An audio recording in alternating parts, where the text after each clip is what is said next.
तालिब ने कहा, ये मेरा बेटा है।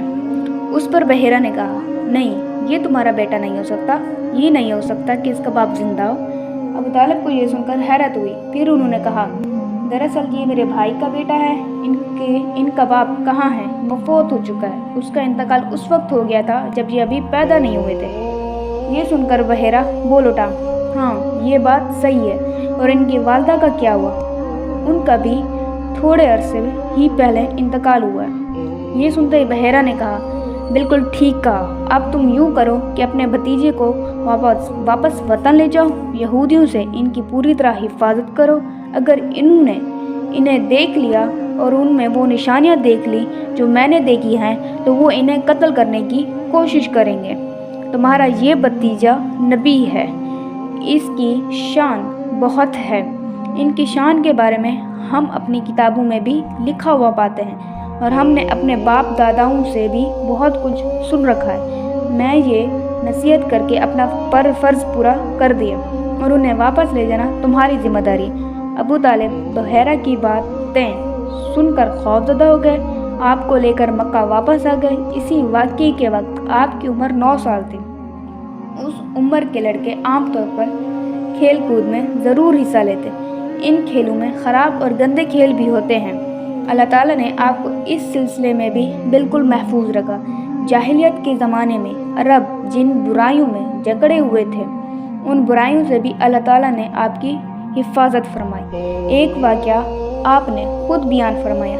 एक कुरैशी लड़का मक्का के बलाई हिस्से में अपनी बकरियां लिए मेरे साथ था। मैंने उससे कहा, तुम ज़रा मेरी बकरियों का ध्यान रखो ताकि मैं किस्सा गोई की मजलिस में शरीक हो सकूं। वहाँ सब लड़के जाते हैं। उस लड़के ने कहा, अच्छा। इसके बाद मैं रवाना हुआ। मैं मक्का के एक मकान में दाखिल हुआ तो मुझे गाने और बाजे की आवाज़ सुनाई दी। मैंने लोगों से पूछा, ये क्या हो रहा है? मुझे बताया गया कि एक कुरैशी की फलां शख्स की बेटी से शादी हो रही है। मैंने उसकी तरफ तवज्जो दी ही थी कि मेरी आंखें नींद से झुकने लगी, यहाँ तक कि मैं सो गया। फिर मेरी आंख उस वक्त खुली जब मुझ पर धूप पड़ी। आप वापस उस लड़की के पास पहुँचे तो उसने पूछा, तुमने वहाँ जाकर क्या किया? मैंने उसे वाक़या सुना दिया। दूसरी रात फिर ऐसा ही हुआ।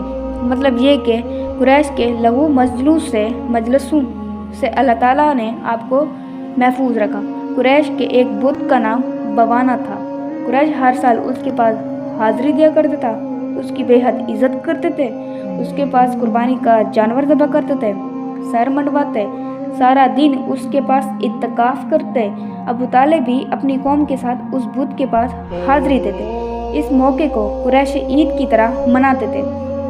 अबू तालिब ने नबी करीम सल्लल्लाहु अलैहि वसल्लम से कहा, भतीजे, आप भी हमारे साथ ईद में शरीक हो। आपने इनकार फरमा दिया। अबू तालिब हर साल आपको शरीक होने के लिए कहते रहे, लेकिन अब हर बार ही इनकार करते रहे।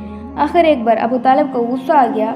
आपकी फुफ्फियों को भी आप पर बेतहाशा गुस्सा आया। वो आपसे बोले, तुम हमारे माबूदों से इस तरह बचते हो और परहेज़ करते हो, हमें डर है कि तुम्हें कोई नुकसान ना पहुँचे। उन्होंने ये भी कहा, आखिर तुम ईद में क्यों शरीक नहीं होते?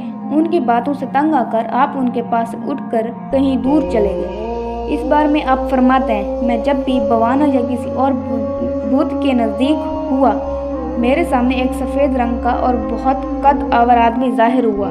उसने हर बार मुझसे यही कहा, मोहम्मद पीछे हटो, इसको छूना नहीं।